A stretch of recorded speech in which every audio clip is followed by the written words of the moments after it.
ઘણી વખત પાર્ટી કહેતી હોય છે કે મારા કેસમાં તો ઓર્ડર આવી ગયો, ઘણી વખત કહેતી હોય છે કે મારા કેસમાં તો જજમેન્ટ આવી ગયું. હવે ઓર્ડર અને જજમેન્ટ શું એક છે?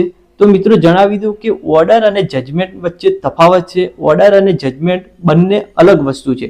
ઓર્ડરની અંદર એવું હોય છે કે ઘણા નથી કહેતા કે મારા કેસની અંદર મને જામીન મળી ગયા, એ ઓર્ડરની અંદર આવે. ઘણી વખત જામીન રદ થાય છે, ઘણી વખત કોઈ વ્યક્તિને સમન્સ મોકલવામાં આવે છે. તો આવા જે સાક્ષીઓને બોલાવવામાં આવે છે, એવા જે ઓર્ડરો કરવામાં આવે છે જજ દ્વારા, એ ઓર્ડર કહેવામાં આવે છે. અને જજમેન્ટ એટલે કે શરૂઆતથી માંડીને અંત સુધી જે નિર્ણય આવે છે, જેમ કે અંદર દલીલો પણ આવી ગઈ, પુરાવા આવી ગયા, જેવી કાર્યવાહી સંપૂર્ણ પૂર્ણ થયા પછી જે જજમેન્ટ એટલે કે જે નિર્ણય આવે છે તેને જજમેન્ટ કહેવામાં આવે છે. મિત્રો સમજી ગયા છે કે ઓર્ડર અને જજમેન્ટ એ બંને વસ્તુ અલગ છે.